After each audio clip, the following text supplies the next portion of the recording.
From Beyond Marketing, it's the 20-Minute Call, a podcast about the dreamers, boundary pushers, rebels, and champions of the skydiving industry. Each episode is a narrative journey highlighted by the highs, lows, and luck that the skydiving industry delivers, as told by the most influential people within the sport.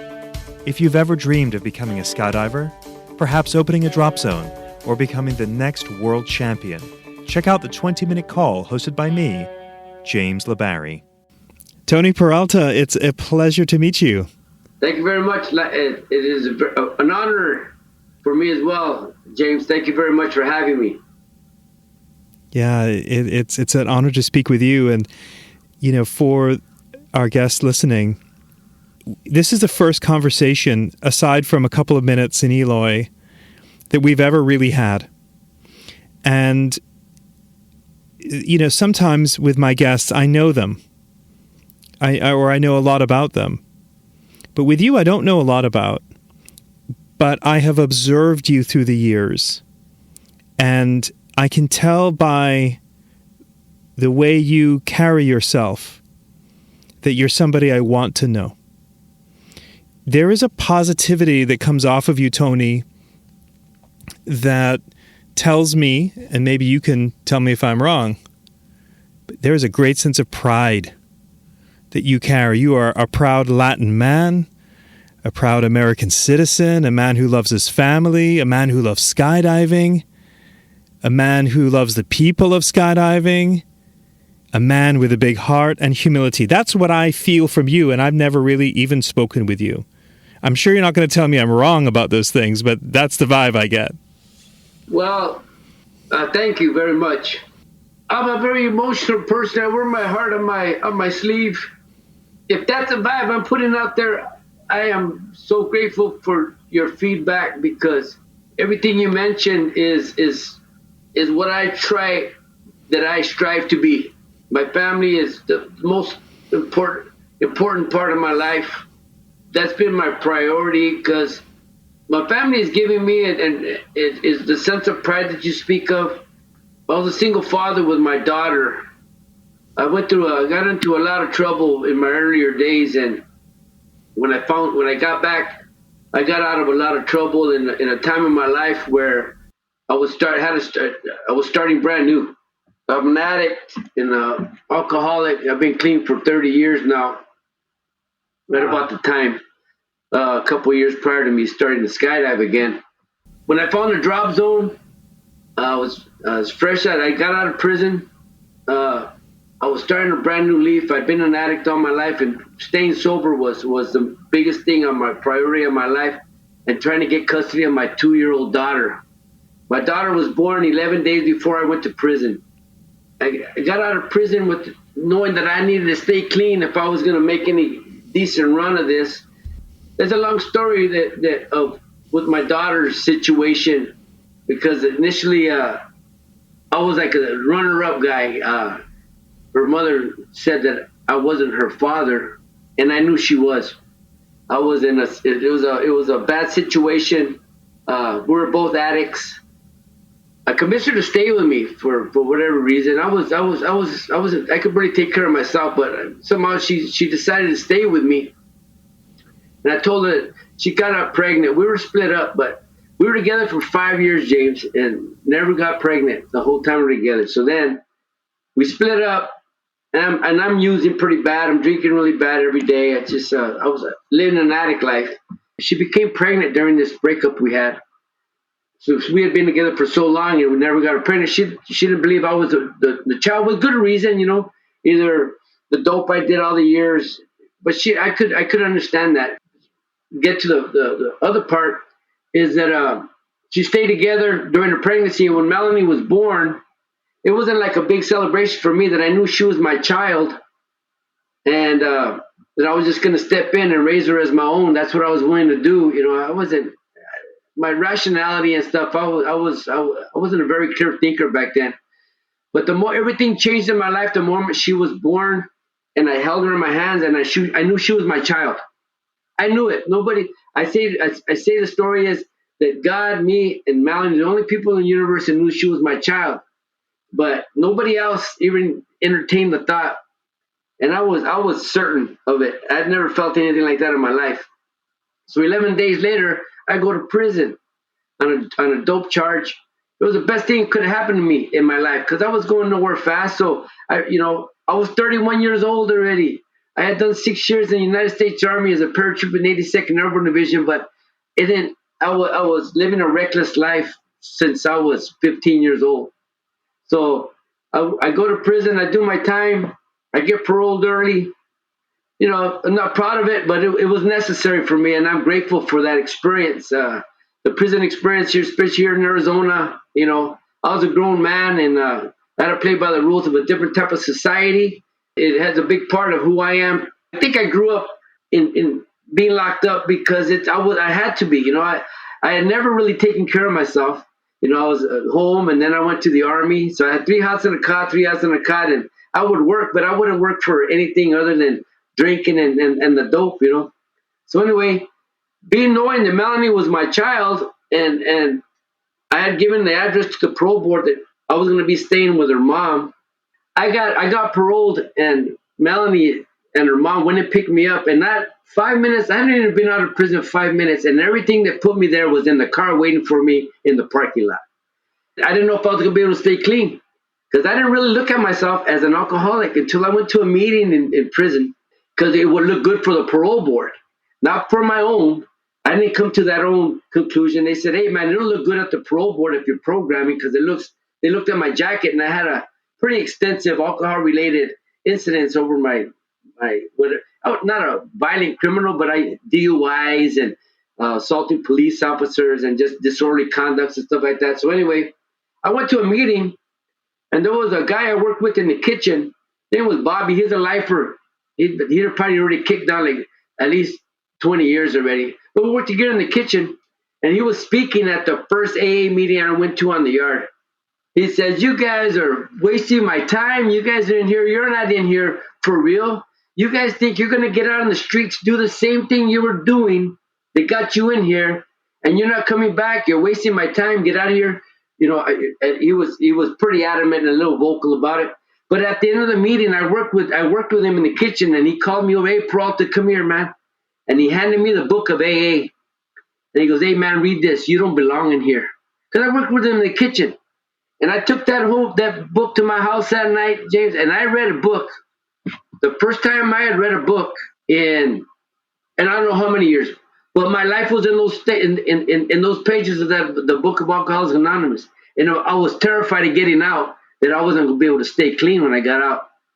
They went and picked me up. I made the determination, hey, I can't stay here with her because she said, "You're on parole, I'm not." She did her business, and I had to leave Melanie there because I wasn't recognized as a father. I went about my life. I said, "This is what I got to do. I know it's going to happen someday, that it's going to come out that I'm her father." So I got to work pretty quickly. In the first week out of prison, I was working. I was shingling mobile homes at a spot with a bunch of guys that were on parole. Everybody I knew was on parole or probation, but I was bound and determined that I was going to make it right, and I was going to get myself a spot. So when it came down to it, the courts and everything, and me having to prove that I was Melanie's father or be able to provide for her, that I was going to meet all the requirements that the state was going to ask of me.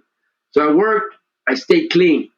I worked, I stayed clean. Her mom wouldn't allow me to see her, so I was a Robin Hood dad. So I would go leave diapers on the porch before I go to work. I send her birthday presents with one of her family members because I wasn't allowed to see her. Because, she's not yours. Never mind how I'm raising her. Mom, obviously being an addict still. Anyway, so times go by, and eventually, because when I got out of prison, she was pregnant again. So I knew I wasn't there for that one. I know my letters were good, but they weren't that good. One of my homeboys told me, "Hey, man, so-and-so is going after the first guy. She thought she was the father of my daughter." So, I had to kind of sit in the background, just kind of watching how things went. I got another job. I went back to school. I was getting my first apartment and everything. I was getting some wheels, getting my stuff together. So I knew that she had gone and got a blood test for this other person she thought was Melanie's dad. And I was at my mom's house. I was working on this car that I had acquired. And she would go by, and she was passing by my mom and dad's. That was around the time that my friend said that they had gone after the blood test for the other guy. And I told my uncle that was helping me with the car. I go, hey, I bet you anything. I bet you $100 that she's going to pull over here right now, and she's going to tell me she needs to speak with me about something. And James, not even 5 minutes later, she pulls up and she goes, hey, I need to talk to you. And I knew that was going to be the day that she found out that that other guy wasn't Mel's dad, that I was runner-up number 2. But besides all that, the conversation was had, and the first thing out of her mouth is, how did you know? And I can't explain that. I just know that I had it, and I ran with it. I was the most alone in my whole life. My family wouldn't support me. That my mom and dad, they didn't want me to get hurt. She was wrong one time, she could be wrong again. There was a lot of signs. She has my nose. It's distinctive. And a couple other things that, but I never felt more certain of anything in my life that I was her father. If you're a DZO or DZM listening to this podcast and you're not using Burble, I've got a question. Why not? If the reason is price, what's the cost of your time? Other booking and manifest softwares are a one-size-fits-all. Burble was built from the ground up by a DZO for DZOs to maximize efficiency. Now, isn't that nice? There's no software that compares. Choose Burble. Tony, I want to understand something that many people, if they find out, if they're an addict, that they find out that their girlfriend of 5 years, both of you not really going anywhere, is pregnant. And she says, you're not the father. Most people would be like, oh, thank goodness. Whew, dodged a bullet. It seems to me there's something about your character I'm curious about where, you don't have a lot of direction. You're getting ready to go to prison. You hold your baby daughter, and it just changes your life. Yeah. I think what I want to understand is maybe more of your backstory of, why for 31 years, based on what you've shared, your life isn't what, maybe what you had dreamed for it to have been, going through addiction. Mm-hmm. And then just like that. Yeah. Make me understand that. You know what?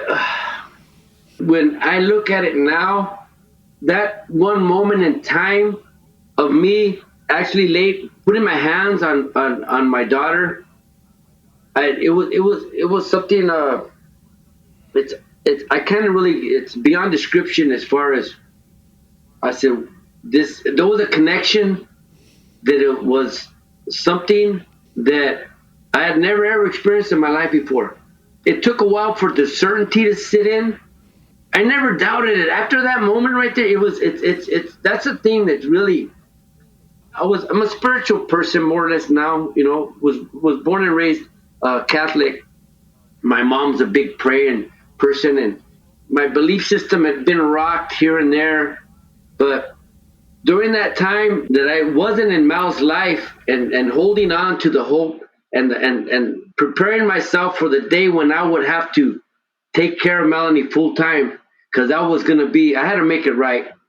It happened to me 3 times, and it's almost like mystical type of situation, but to me, it just reinforced that what I was doing and how I felt was right, because I was working night shift, and I was driving from a small town of Superior, Arizona, but I was driving every night. When I got this other job, I was working nights and going to school during the day, working nights, and I would say this prayer. Well, what prayer that I started doing when I was in prison, shortly after Melanie was born, is that I went to a religious service, and it was just basically to get out of the cage and go and just mingle, because it was my first time being down in prison. I'd done county time, but I had never been in prison. So being in prison with the seasoned convicts, hardcore gang affiliations, the political side of being in prison, those boys, they know the game. And I was a fish. They call a new guy fish, regardless of what how old you are, whatever. You're off the streets, you're coming in the joint. It's a whole different ball game right there. You start talking to your neck, they call it, because you got gills on yourself. But anyway, I went to this service, and the pastor there that said that day, He goes, when you're praying to God for something, you need to be specific. He's a very busy person, so you need to be cut out all the garbage and just go straight to the point. And I got to my house that day, and I got on my knees and I said, I pray to the Lord that my blood flows through Melanie Louise's veins. And I said that prayer every night up until the day her mom came and told me that I was her dad.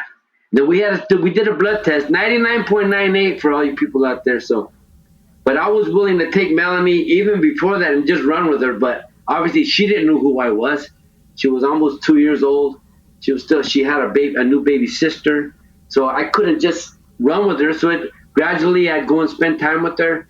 All along, having her get in an apartment for when, because I kept on telling her mom, I go, either you get your stuff together, you clean up, or I'm gonna file for custody. She goes, oh, you'll never get her. You're addict. You're ex-con. There's no way that this is a mother state. And every attorney that I went and talked to, they told me the same thing. You don't got a snowball's chance of getting custody of your daughter in this state.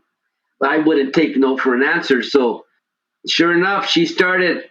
Her addiction was. She's not a bad person. She was not a bad person. I never spoke badly of her mother. The whole time I was around her, I told someday that Melanie's going to define her own, what her role is going to be in her life, but I never needed to do that. Were you scared? Like you were wishing for your daughter to be yours, but you don't really how are you going to take care of her? One thing that I was working, because the time that it took for me to legally get custody of my daughter was that I was going to school, working full time. It was scary, but I was just so busy trying to get myself established because my goal was to get custody of Melanie. And everybody told me I wouldn't be able to do it. I don't know if it's fear, James. I never felt that. I never felt afraid. I think my family was afraid for me for the fact of possibly her not being my child and how I was going to react to that because I was clean.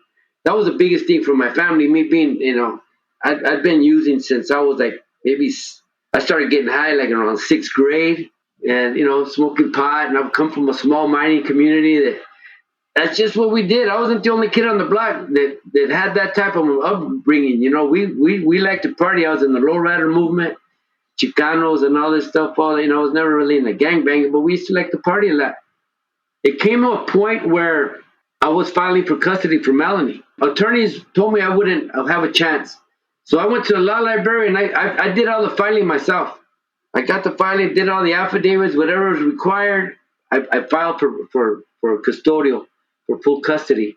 And that went on for a long time because the system isn't made for, they give her opportunities to go to parenting classes and she'd never go. All this time lost. But all along, I'm having Melanie on the weekends, and then on the weekends I'd have to take her back because I didn't have any rights as a father, so I had to put her back in this horrible environment she was in, So I gotta make it right. You just gotta be patient. And I had filed. The court granted me temporary custody because I had her so much, and that I was showing that I was clean. But her grandmother called me one day. Hey, you need to take Melanie, take the baby. So-and-so, she's out and about. I said, sure, and they brought her to me. They told me, meet me at the store and come get her. It wasn't like, oh, we're going to, it wasn't a good environment for her at the time. And I said, perfect, I'll go get her right there. So I went and I met him in the store, and I'll never forget the day. And if I start crying right here, it's because it's going to happen. So I met them where they wanted to go. And I went to that store and I'm looking and I see my daughter sitting in the basket, but she wasn't like a child in the store. She was just like, you see a kid in the store, they're everywhere in this basket. They're just, oh my God, this is wonderful.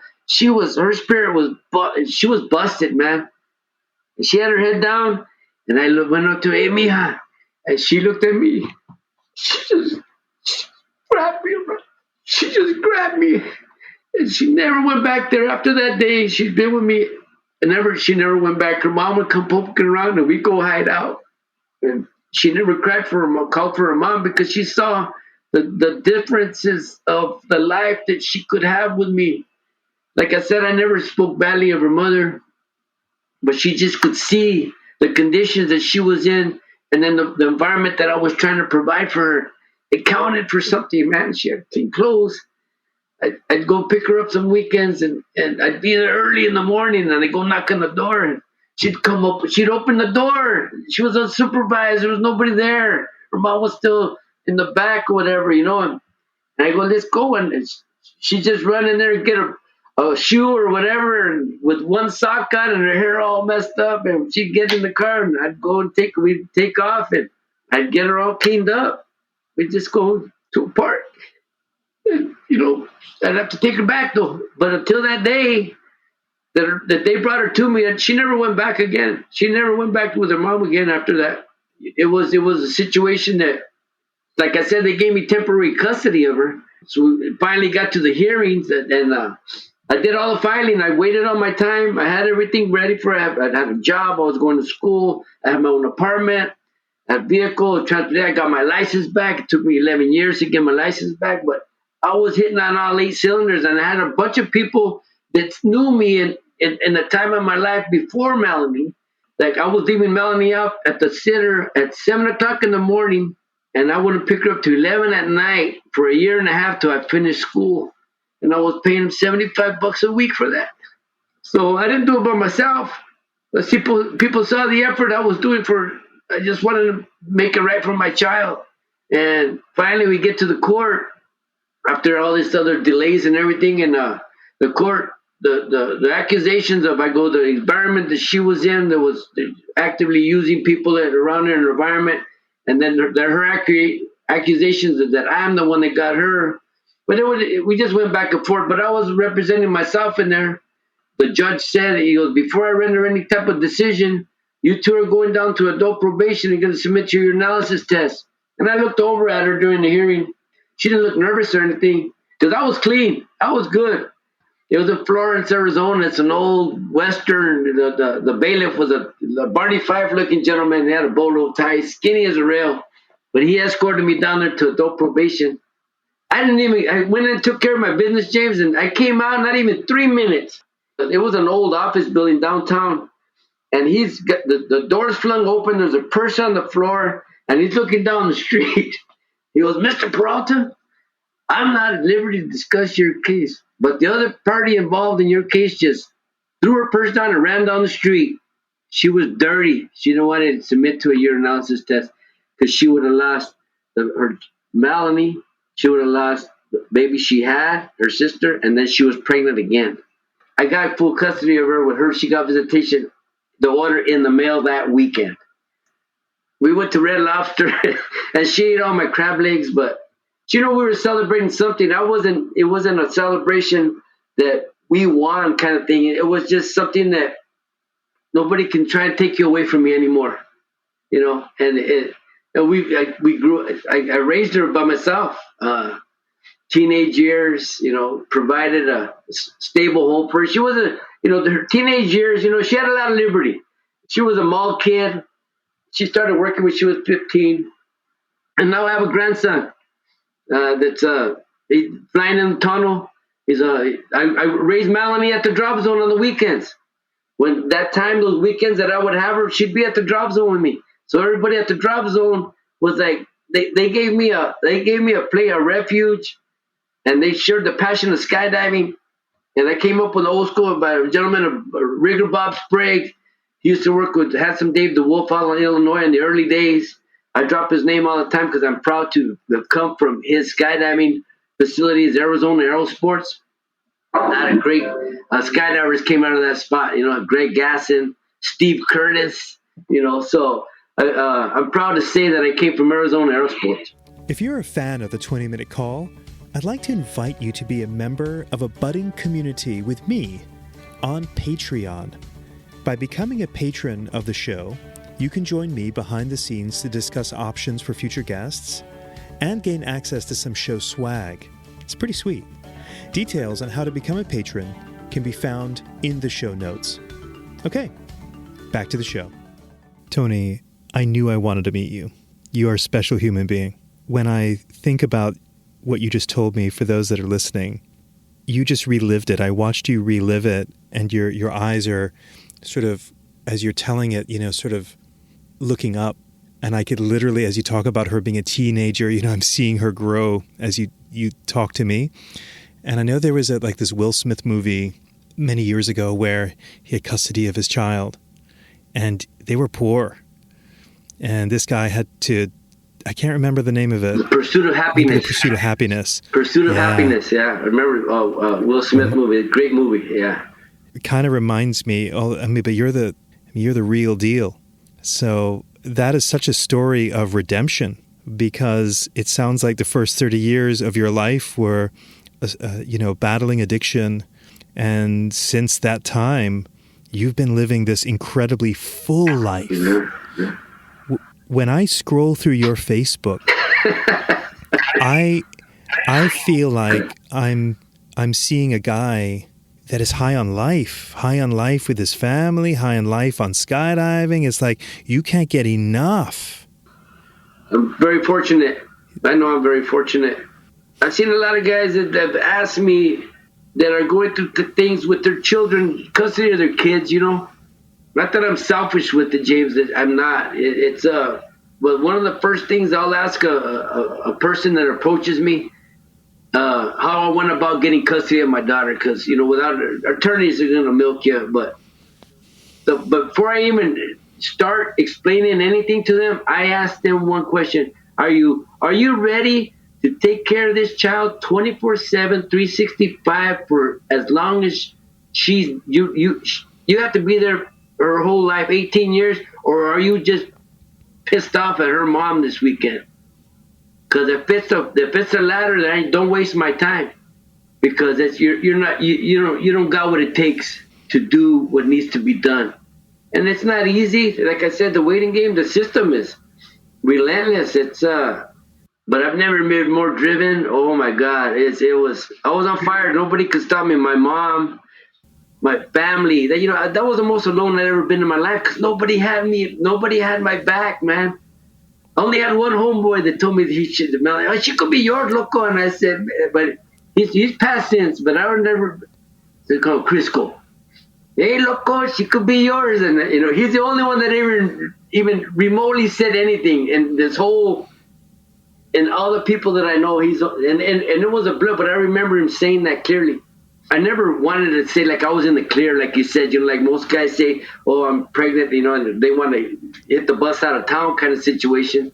She saved my life. But, I tell people Melanie is 11 days older than me, because she was born on the 11th and I went to prison on the 22nd. So she has a little bit more clean time than I do, but that's what I like to tell people. My daughter, she's 11 days older than me. She's a remarkable young lady. She has 5 tandems. She was in a tandem as soon as she turned 18. Boom, she was up. She asked my best friend, the guy, my best friend, the best man in my wedding, when we were at Elsinore one time, and I was up on a load, and she was about 8 or 9, and she went up. Mike was packing, and she told Mike, "Hey, Mike, when it's my time, I want you to take me on a tandem." So she was thinking about skydiving when she was 8. Kai's on that same road. He was at the drop zone. They took him to the drop zone on me on Sunday. After I was jumping, he went to go do some tunnel, because they have a great kids club here at Sky Venture in Eloy. It's a remarkable program for kids to get them flying. So he's doing transitions on his back, and he does well on his belly. So he's giving me pointers on the drive home that I need to fly with my arms in a little closer, and he's right.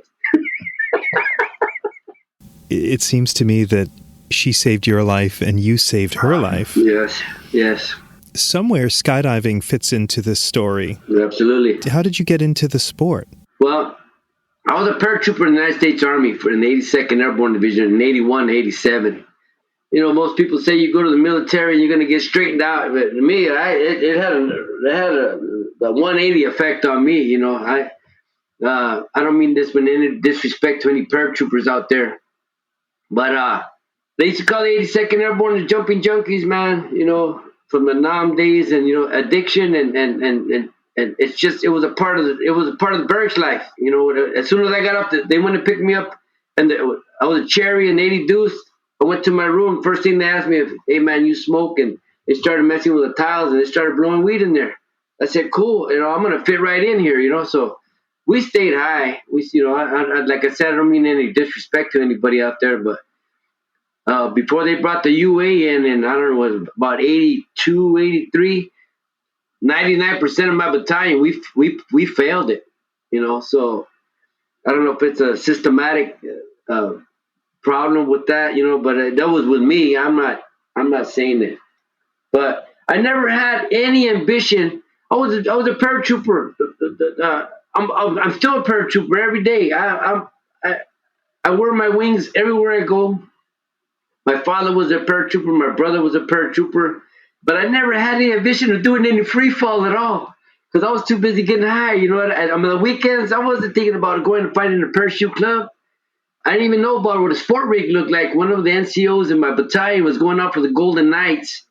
And I saw him walking through the barracks with a sport rig on. Hey, Sergeant, man, what's going on? He goes, what's that? He goes, it's a sport rig. You don't know nothing about that, He goes, I was going out for the Golden Knights. They cut me again, So he was a little pissed off, but never entertained the thought at all.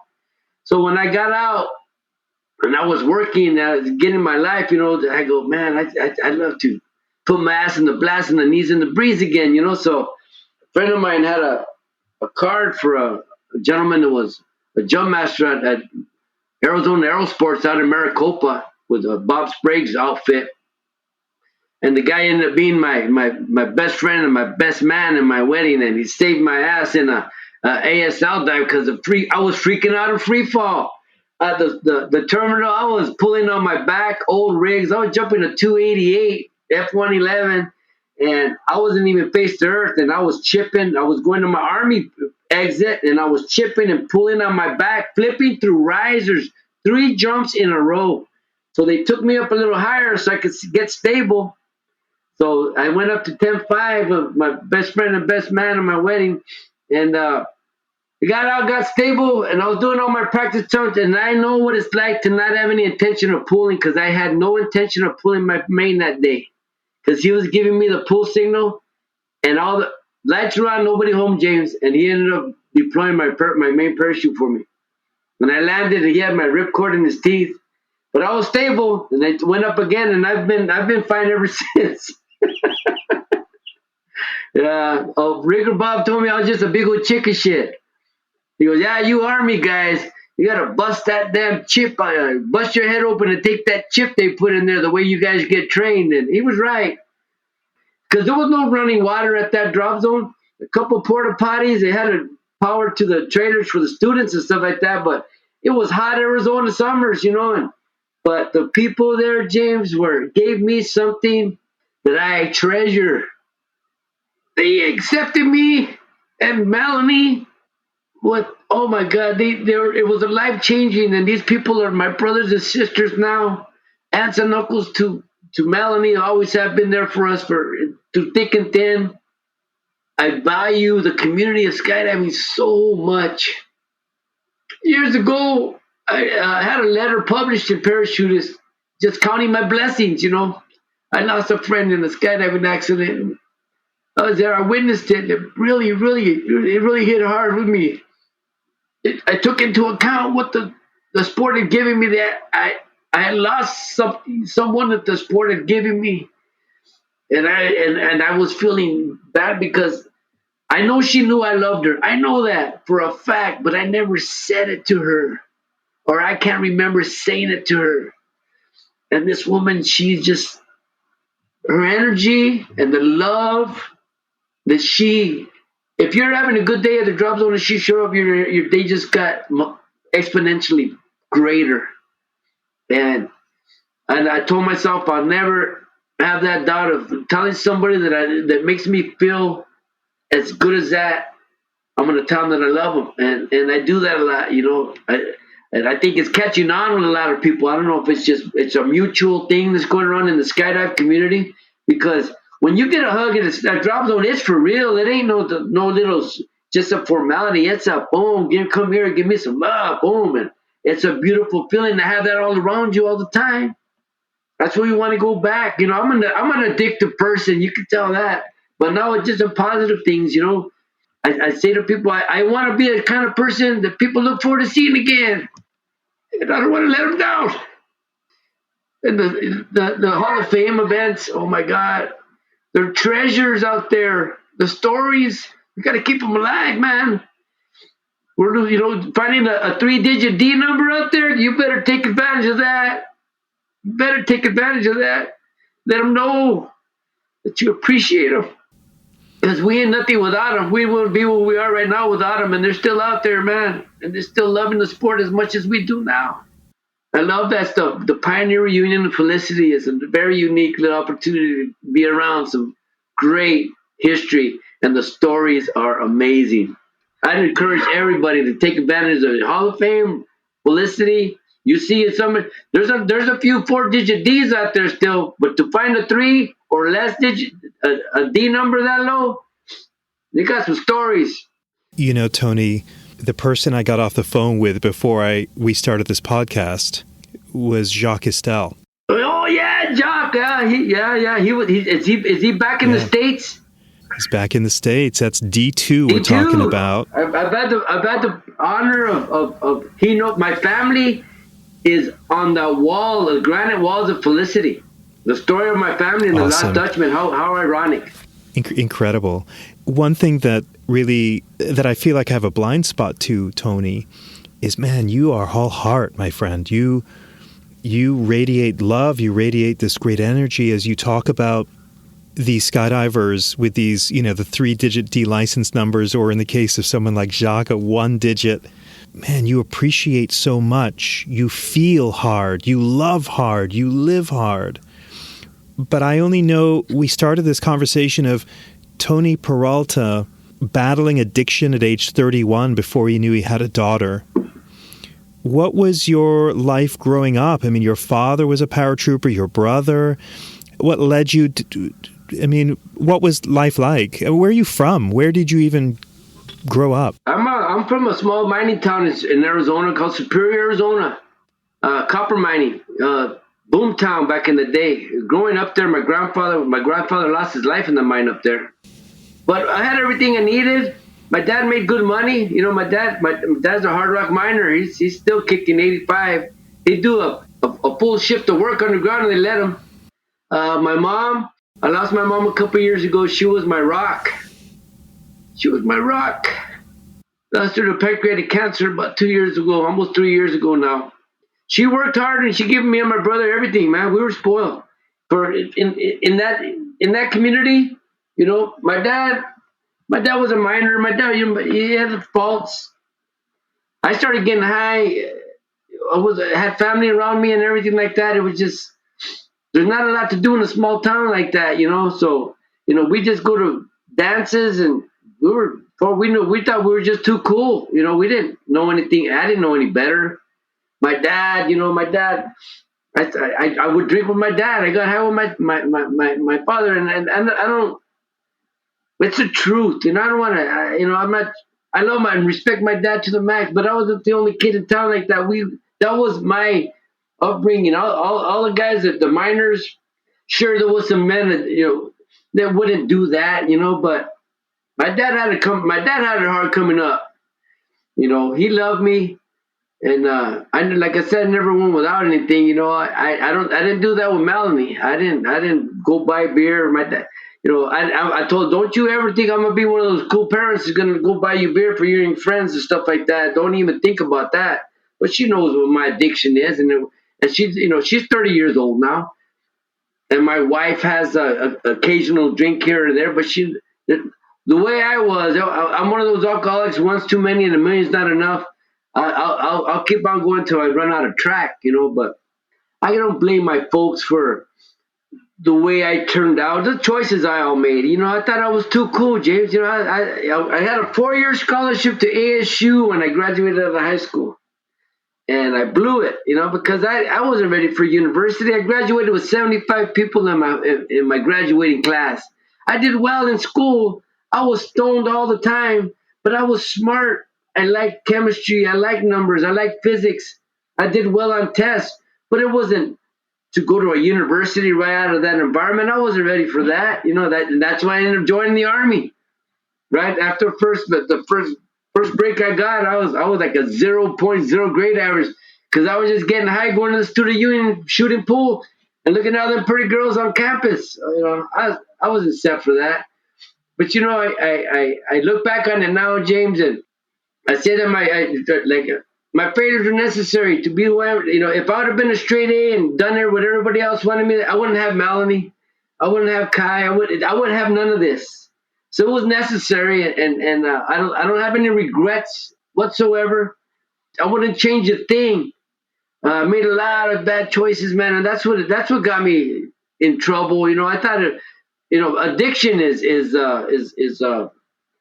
it got you before you don't even have a chance. It got you for years before you even contemplate that you might have an issue with it, because it's a lifestyle. It's just like anything else. If you want to do a good lifestyle, it takes time to establish a lifestyle. And the lifestyle I established for me at an early age was getting high and partying all the time. Because I didn't know the first time I met a person in basic training, we were getting ready to have our first little pass in basic training. I was at Fort Sill, Oklahoma. And me and my buddies, hey, man, we're going to go, get a bar, or we're going to go get a bag of weed or whatever, just do all the stupid stuff. That's all I ever did. That's all I knew. And these other guys, they were from Boston. They were the National Guard cats, Hey, man, you guys going to go? No, we're going to go down to the historical sites. And I was like, what's wrong with you? And they were like, what's wrong with me? Because I looked at them like they were alien, and they didn't understand how I could want to go and put a thief in my mouth to steal my mind. And that's a quote from True Grit, the movie. But yeah, I don't blame one bit my folks. I know they love me. It's time of the times and the environment I grew up in. But at the end of the day, it's all up to us.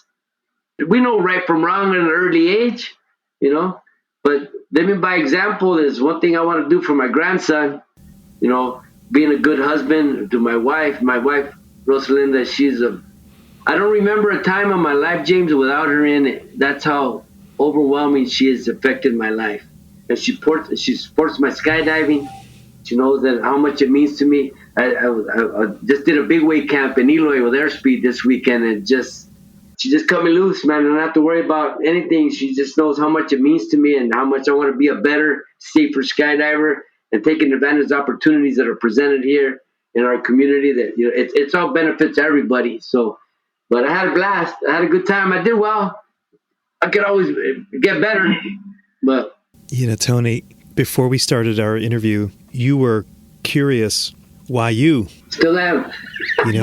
Because we've had Dan BC and Craig Gerard, and my heroes, man. Soon to be released Craig O'Brien. And, oh man, I love him. He's a good friend of mine. He's had some of my chorizo and egg burros. But why you? Because you're an inspiration, sir. Thank you very much. One of the things that you do that makes me, I'm a recent U.S. citizen. Okay. I've only just become a citizen last two years. Well, congratulations. And for me, thank you. And when I hear the national anthem sung or played, it means a lot to me. When I grew up, and I've said this in previous episodes, man, America was that great big place that I really, hope to be able to go to because there's so much opportunity. So when I see an American like yourself take such pride when you play the trumpet at the drop zones and you're wearing your military uniform and you play taps, let's say on Memorial Day, it makes me emotional. And it also is a great example to see someone that's proud and also takes the time to do things that honor and give respect. Thank you for doing that. Thank you for acknowledging that. It's a very special thing to me. Playing taps national anthem. I played taps first time in Eloy for a fallen friend of mine that lost his life.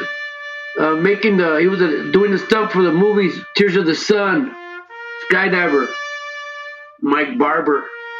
He was ex-82nd Airborne Division, and he lost his life during the making of that film.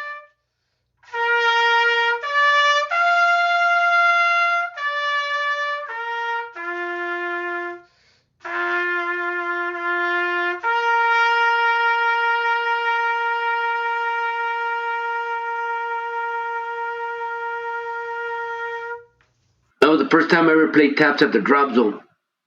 My good friend Greg Gasson made that possible for me. Taps is such a solemn and honorable. It's deserving. My goal, James, is if I am with enough notification, I believe every veteran deserves a live bugler when their time comes for their service, whether it's wartime or peacetime. The tradition it's emblematic. It's a simple, the way they do it is still honorable, but if it's not live, it's just something missing with it. It's just a little bit more personal to me. When Arizona Airspeed has made me a part of the Arizona Challenge tradition, and the jumpers come up to me and they appreciate it so much, and it means so much to me that they do recognize the significance of the laying down the ultimate sacrifice at the altar of freedom for this great nation. It means a lot to me. I don't take it lightly. And after that, I'll go to a cemetery, James, and I'll just post up, and because I know families are there, I'll find a tree or whatever, and I'll just play, and I'll get a relief. It's giving me the national anthem. Oh my God, I'm a crybaby with that one, and I played that. George Hargis made that possible. She asked me to play national anthem on 4th of July a couple of years ago. Steve Curtis was flying in the flag.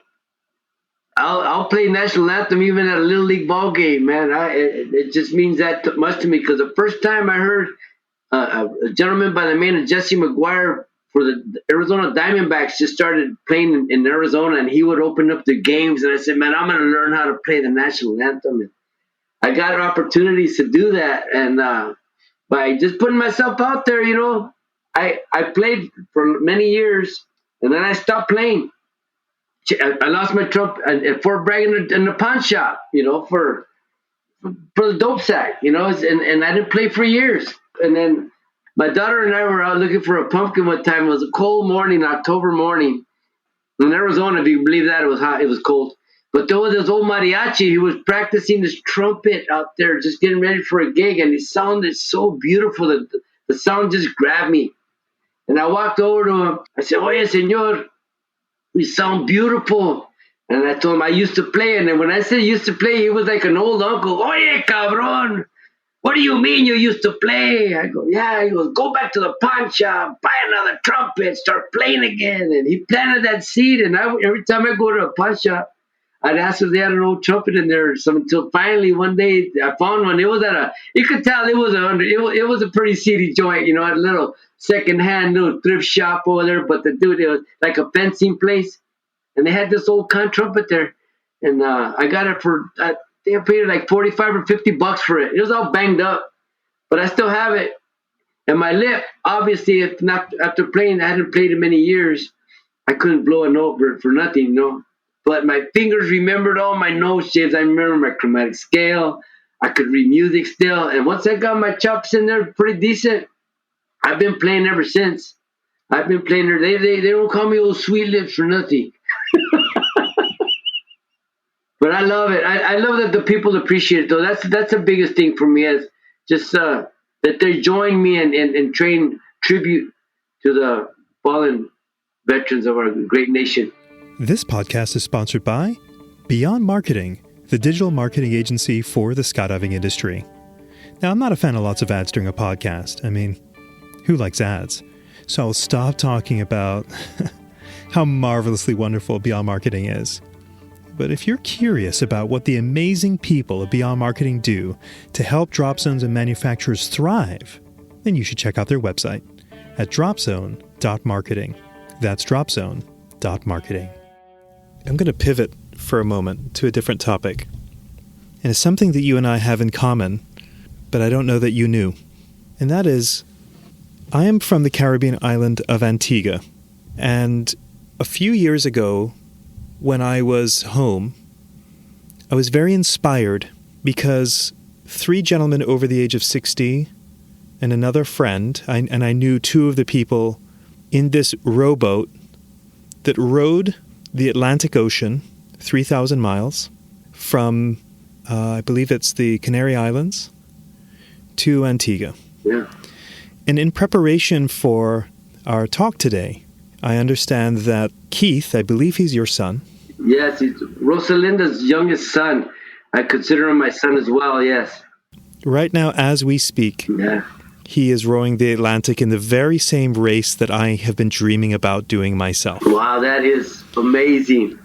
Amazing. Tony, when this recording is released, it's likely that he will have just finished the race. But I will, depending on his timing, I will be in Antigua. Wow, Rosalinda might be out there as well. I will join Rosalinda in welcoming your son to Antigua from his race. That would be amazing. Oh my goodness. Wow. That we were just speaking of that because she's been getting updates from Roxy, the boat, and that amazing. What a coincidence. That blows my mind. Because Keith is amazing. That's not his gig. It's not his show at all. He raises a lot of money for Guardian Revival, for the mental health awareness for first responders and veterans. But he does some pretty outlandish, physically, mentally demanding things that my wife has had to really accept, that our son is living an extraordinary life to do extraordinary things, that it's not a conventional way of life, and he has all his needs met. That's not, material things don't interest him. He has my respect, and I love him as my son. Him and Jake are Rosalinda's oldest son, and we have 2, and his beautiful wife Sam, and we have 2 grandchildren from them. It's Marin, he's 4, and Keaton, he'll be turning, I think, 9 months. Keith, the relationship was my first statement to Keith and Jake was that their mother's happiness was my first priority. And ever since then, I've proved that. And it still is. When you speak about your wife, Rosalinda, you beam, you come alive. And when I first met Rosalinda at Skydive to Land for the Hall of Fame event, you were on a load and she was beaming talking about you. She was so happy for you. You guys have a really beautiful thing. It is. It's when people meet us, James, they think we've been married together all our lives. And we met online. We met online. For that to happen to me, because I really had to figure me out for, I had horrible relationship experiences. And it was my fault. It's the most great, precious thing. I strive to be worthy of her every day for what she, the reciprocation of what we give to each other. Because her happiness is my priority, but nobody's ever had my back the way she has my back, James. And having that, after all my life not having that, it gives me I gotta earn it. I gotta earn it, and I do. I'm as honest and loyal, and I want her to be proud of me as I am of her, because she's a retired teacher, and she just volunteered at the school today, as a matter of fact, being around her students, and she was tired because she retired around the COVID time. Is when she decided that all that whole the new technologies and all that stuff was something that it was too much anxiety, too much stress on her. So she had to earned it. Who was I to tell her that she couldn't retire? Because we needed to migrate. Hey, man, if I'm good to go, I've been working where I'm at right now for 30 years, man. I've been punching the clock there, and I'm fortunate for that, especially with my background, my my felony record. I have a clean. I'm a voting citizen. I'm able to own a firearm. I got all my rights reinstated. So I'm a regular American citizen. I can participate in our democracy, and it's a big deal to me. I take it seriously. I want to be a great American citizen. I just want to be a good person. Hold open the door. Simple stuff. Greetings in the morning. Doesn't take much.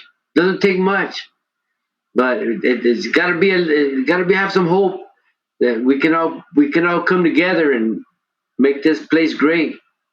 Tony, tell me, we could talk.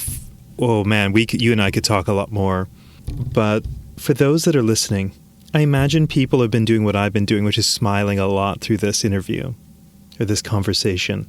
And a lot of people would want to have what you have, which is this infectious joy and this appreciation and this gratitude for your wife, for your family, for your skydiving community. What's the secret? What is the secret to Tony Peralta's happiness? Teach us. I think for me, really trying to learn more about myself on a daily basis and what I'm really, really capable of. And after my day is done, looking back on it, I give great, when I get up in the morning, go to work, it's early. I get up about 3:45 every morning, do a 10-hour shift. Been doing it for a long time. And I'm grateful because I know how fortunate I am to be able to do that. I take inventory of my thoughts, the good and the bad, and I try to leave the bad in the back of my mind and just try and squash it. I just recently started a little bit of meditation because my mind goes too much, and a recommendation, I'm trying it. My whole approach to that was quieting the mind, and that's impossible. So a friend of mine gave me a different approach, and I'm trying it out, and I want to keep on learning. I want to be a better person than I was yesterday. But at the same time, recognize moments of joy. As many opportunities as I get, even during the day, I work around some amazing people.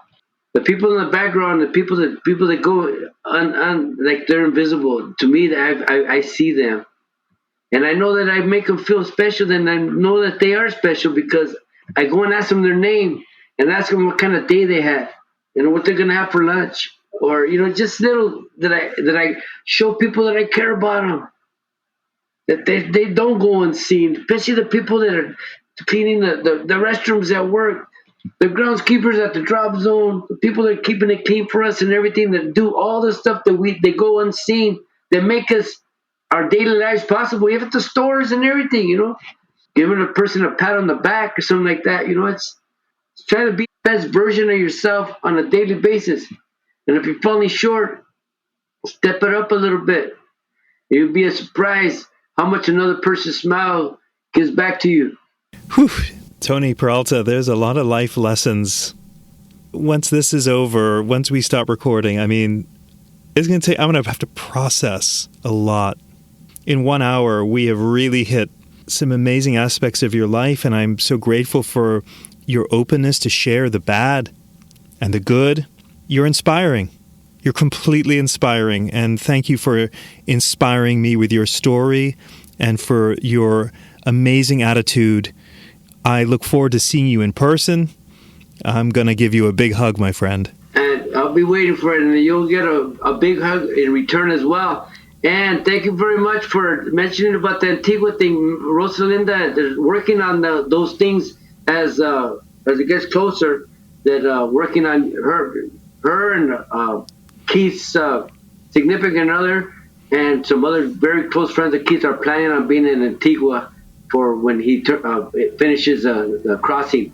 I think you and myself and Rosalinda are going to be talking a little bit more between now and when he crosses that line. I really appreciate that. Yeah, that would be amazing. I really appreciate that. You have no idea how much that means to me. Tony, thank you, my friend. What a pleasure speaking with you. Thank you very much for having me. It's an honor. An honor for me too. Hey everyone, thanks so much for listening to the 20-Minute Call podcast. Please do follow us on your podcast app so you always have the latest episode, which is released every Monday. If you want to contact the team, Our email address is podcast@beyondmarketing.xyz. This episode was edited and engineered by Garnet Znydrick of the YouTube channel Blue Skies Fun Days. Thanks for listening, and join us next week for our next episode.